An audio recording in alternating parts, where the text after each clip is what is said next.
Thanks for listening to the Tech Tools for Teachers podcast, where each week we talk about a free piece or two of technology that you can use in your classroom. I'm your host, Shanna Martin. I'm a middle school teacher, technology coach, and personalized learning coordinator for my district. And I'm joined by my producer and husband, Fuzz Martin. Hello, everybody. Today, we are going to talk about Sumopaint, Twiddla, and Adobe Spark.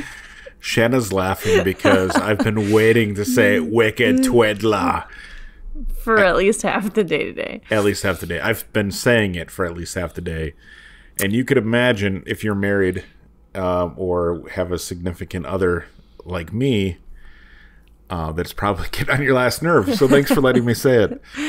Wicked Twiddla. We'll hear it a few more times today. Okay. All right. But all of these tools are for student creativity? Yeah, there's so many uses in your classroom for them, but I feel like these are some creative outlets for students to use in some different ways, so that way they can share their knowledge and spark their creativity and create some cool things. Ooh, spark their creativity. A little toss to Adobe Spark coming up. But like the first, fire. First Sumopaint and then wicked Twiddla. Oh my gosh. It's just Twiddla, Twiddla. It just lends itself to saying that. Well, and you always talk about how each of our websites all have unique names. They do. And so they all stick in your brain. They do. Sumopaint, there is an app repository called Sumo, which I don't know if they're connected or not. There's a Sumo logo. That's not the one we're using on the website, but there's another one that they have that looks kind of close, but it seems like anything with the name Sumo might have it, so I haven't put two and two together. But tell us a bit about Sumopaint. All right, so Sumopaint is similar to Photoshop. It would be like a free version of Photoshop. You can download and you can pay for it. Like we're talking about the free versions here because we always try to focus on free things, but you definitely can pay for it as well. It's kind of a great introduction to Photoshop if you don't have access to that, or if you just want students kind of playing around on their Chromebooks. So what you can do in Sumopaint is if you go to the home page and you find Sumopaint, it says online image editor. You can try online or download. So if you just try it online, you click the try online button and you scroll down and there's a paintbrush. Sure.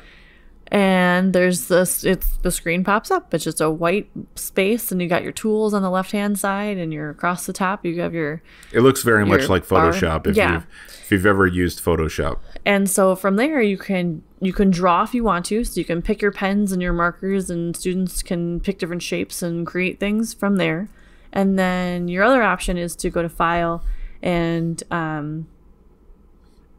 click New Image or Import from your computer, and you can upload a picture, and then kind of you have your basics of Photoshop there. You have your layering, so it teaches students about layering the different concepts when it comes to photoshopping.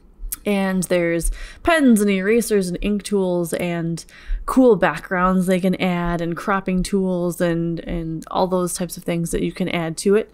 So it's kind of a neat way to play around with it. So my students that need a creative outlet in your classroom, even if they're in the middle of doing some sort of project or brainstorming and they just need to start even sketching out and kind of doing stuff, they can easily do that in Sumopaint without having to necessarily download a program or do that type of stuff. What is neat about it is they can upload other photos that they have, or even drawings. If they had a picture of it, they could upload and then they could mess around with that. It's kind of cool because you can then save the drawings into a PNG or a JPEG. So when they're done drawing it, even though it is the free version, you can still save it for later and then use it for things. In the classroom, I've had students design kind of logos for projects if they want to, where they want to make a group name or a group symbol or something like that. They can do that and add it in there. And it's just a cool way to have digital art introduced into your classroom without having a lot of bells and whistles and extra stuff. It's just kind of a cool way to give students an outlet to do some photoshopping. They could create whatever they want to, and it's a simple kind of white space to work in and do that. There is another app like this that I had used in the past, and I believe it's still going strong, is called GIMP, GIMP, and that's very similar to Sumopaint. Sumopaint, except for it's been around for years. Like from, I was using it in like early 2000s, and it allows you to do some pretty high end stuff free. Now I don't know if you can use it on Chromebooks or anything like that, but which I assume that Sumopaint you can use on a Chromebook because it's all web. It can it's all be web, it's all browser web-based. based. But GIMP, GIMP, is a open source image manipulation program. It stands for GNU, which is the open source license, GNU, image manipulation program. So cool. GIMP.org is the website, and that is like, I think for free, that's about as close as you can get to Photoshop as Photoshop. Now, like the new Photoshop's like crazy good, but this is another outlet like high that kids quality. Could use. Yeah, if there's specific, like where Sumopaint, you have like the drawing space and stuff. Correct. Yours might be more for specific to. Yeah, like if you want to take, well, that's like you can do. The difference is you have to be able to download it to a computer, and and certain types of computers. So, your IT team may have to download this to the computers and such, and it's probably not going to work on Chromebooks. So, Sumopaint's probably better for like in classroom, on the fly. But if you're younger ages too, I think would find Sumopaint easier to work with just because there's. Yeah, no, certainly. It's pretty clear when it comes like laying stuff out. But if you've got older students or you have you're able to download it, then that would be an option too. This takes another like level two of service, but it's very close to like layered imaging and working on like high resolution stuff that you may not be able to do on especially on a free version of Sumo. But it is free. And if you're looking for a Photoshop-like software that you can download and it's probably going to work with bigger files and such, then you may be able to do on Sumopaint. I would recommend GIMP if you can. So look at that, 2 for the price of 1. Boom, boom, boom. All of that in the links there on the Smart and WI website and the tech tools that we discussed in this podcast link. Yeah, so you can try them all out. Yeah. Sweet. So do you want to introduce our second one? I feel like I've burned up my intro. Twiddla. Okay. It's so fun. It's like you're from Boston, but really we're sitting here in the frigid Midwest. Twiddlea.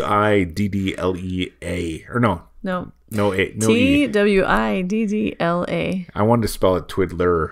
Yeah. But it's not. It's Twiddla. So Twiddla, when we're talking about creative things, is a whiteboard space to work in. It's free. When you're working your whiteboard space in the free version, it does come up as public, so other people are able to see your whiteboard space that you're working in.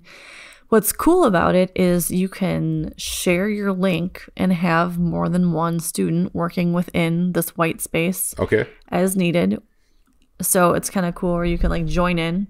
There's a whiteboard where you can just like draw and sketch and do things that you want to for your whiteboard space. You just click on your pencil and draw away, and people are going to see it and they're going to be super excited about like yellow lines I'm drawing on my computer. Sure. But some of the great tools as a teacher is you can pull up a web page and you can work from there. So if you need like to diagram out, if you're, say, like in a business class or you're doing web design or you're teaching students and you want them to be able to not just see the website, but see you working through or maybe highlighting different portions of, part of your discussion or that type of thing. And it's a white space to work in. So if you don't have a smart board in your classroom, or even if you are working remotely, you can share the white space, with somebody and they can see what you're talking about. So you could be on the phone talking, or you could even be like screencasting. You can do all these things, and they, if they have the link, they're able to see in real time what you're doing. What I used as an example that you'll see on the Smart and WI website is I took a document, which is how I use this website with my students, and a few of the other teachers, our science teacher uses it too, where I PDF a document that I want the students to kind of annotate and discuss as a class, and I'll upload it And then the kids can go through, they can write on it, they can highlight, they can point things out. They can create these cool little Post-it notes. Sure. And put notes on there as well. And they can discuss within their groups, and the groups can kind of work because they can share the link with one another. If I have a few kids working at the library and a few kids working in the classroom and they're in different places, they can still be working together within the same like document and see what they're discussing and the information they're trying to pull for projects and things like that.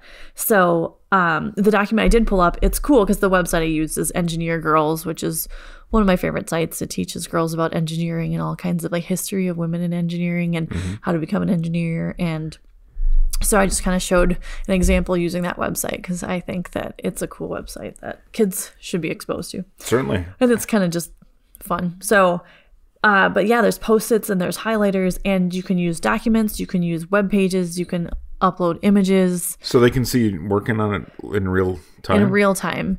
Yep. So you share the link that's on the right-hand side. So you like pull up your blank whiteboard.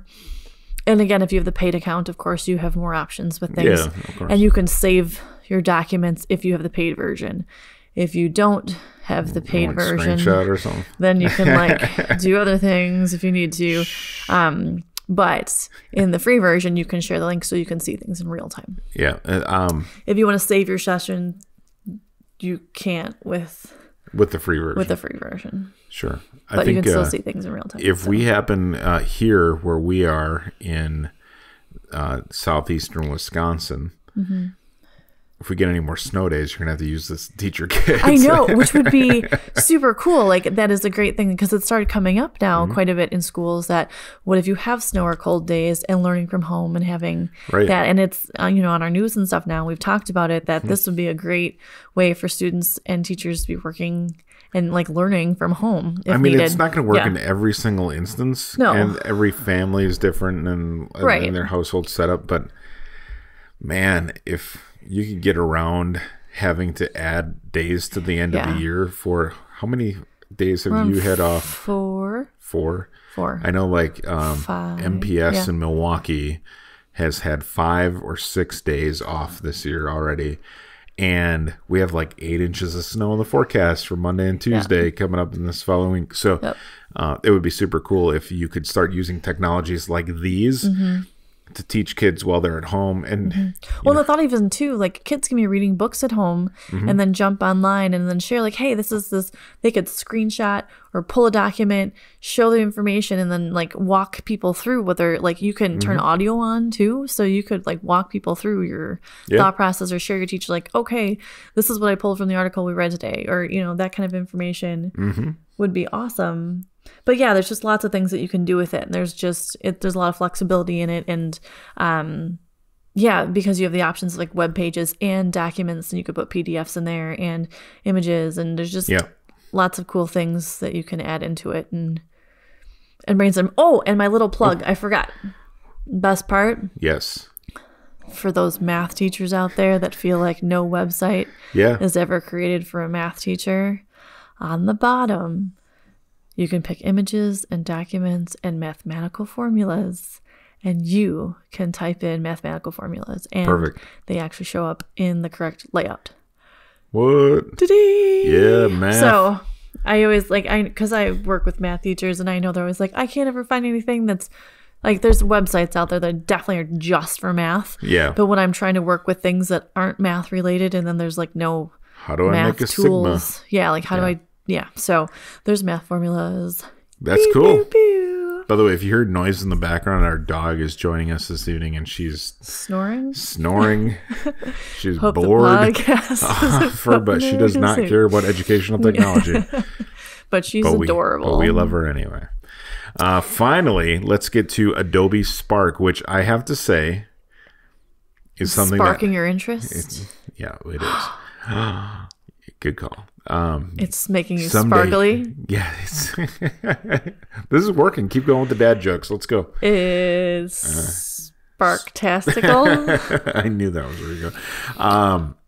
I use Spark, Adobe Spark professionally to create web or Facebook and Instagram and those types of ads, memes, content. Mm-hmm. Because it's so easy to use and it's got so many different tools. Oh my gosh, there's so many ways you can use Adobe Spark. And so when you log into Adobe Spark, because I was kind of like to walk you through like how to do it. Spark.adobe.com. So go to the website and you're gonna just fire it on up. And the cool thing is you get to click the little plus button, and then here's like 18,000 choices of how you can create stuff. And when we're talking about student creativity, and especially in the digital world, I have one of my students who is very much like loves to draw and sketch and things like that. And we do a lot of digital things in my classroom, but I want to embrace that he just wants to sketch and draw. Yeah. So it's kind of a marriage of both, where he gets to be creative and do cool stuff and show what he knows and show his knowledge, and be able to still like turn it in. And not that I frown upon, like, he's obviously able to write on paper and do those types of things in my classroom, but that way he can see both worlds, like how you can be creative in other formats too. And so embracing that. So there's so many different choices, from social graphics to photo journals to invitations to posters to YouTube thumbnails to... I mean, yeah, it gives you like the dimensions of... So let's say you're creating a YouTube thumbnail. It gives you the dimensions that you need to use for that right when you select it. So when you get started in the program, you know, like if I need to go figure out how wide I need a Facebook post to be, let's say I'm creating a Facebook post, it's automatically just click Facebook post, and it's already or done Facebook for you. link post that gives you all the different types of Facebook posts that you can make. Well, or even the Instagram or Snapchat dimensions. It'll give you that right away, which is cool, so that you can just create what you want to create, and it's already like set up for you. And so like when it comes to like teacher world, you have all these super cool options, but like tying it into different classrooms, because I was trying to like, so there's so many different creative outlets you can do, and what classes could they be useful in, and obviously you can kind of tie them in any class. But there's with our business teacher, working with students creating logos and students creating their own brand and learning those things, but also the social media aspect of the business world is so moving so quickly now, that these types of programs in Adobe Spark showing students like this is how you're going to create a Facebook post, this is how you're going to market yourself, and having students exposed to that and creating those things and then putting them into their digital portfolios so they have that. And Adobe Spark is such a great way for students to be able to learn those business skills and still keep it pretty simple to work with. And if you're an educator who is in charge of updating the social channels on your school's websites or your school's social platforms, another place where you can help to create cooler looking content without needing to pay for tools like Photoshop, or having students do it and then you can check it and make sure that it's appropriate. So and then too, so I was like in reading class, students can create book covers and journals and photo journaling and that type of thing. And in science class, demonstrating the research. There's just so many outlets for it. So anyway, I put in you can see my little example that I created for my students. Do you need an Adobe account for this, or do you? No. You sign in with Google. I didn't talk about it. Single sign on. And you'd actually, we'll put this up on the website as well. GC, Google Classroom. Oh, I haven't gotten, that's the best part. I'm waiting till the end. Did I spoil? You totally just ruined. Spoiler alert. My favorite part about this. You totally just bursted. Did I bursted your bubble? So bursted. Oh, all man. Right. So in the cool poster that I created, that got nobody cares about now because they just want to hear about the Google Classroom part. Anyway, so I created this poster because you can create digital posters, and obviously you want students, like if you're presenting in class. And I created a poster. I put the example onto our website. But the best part is, I feel like there's like no sparkle now in my Adobe Spark. That you can upload directly to Google Classroom. You can?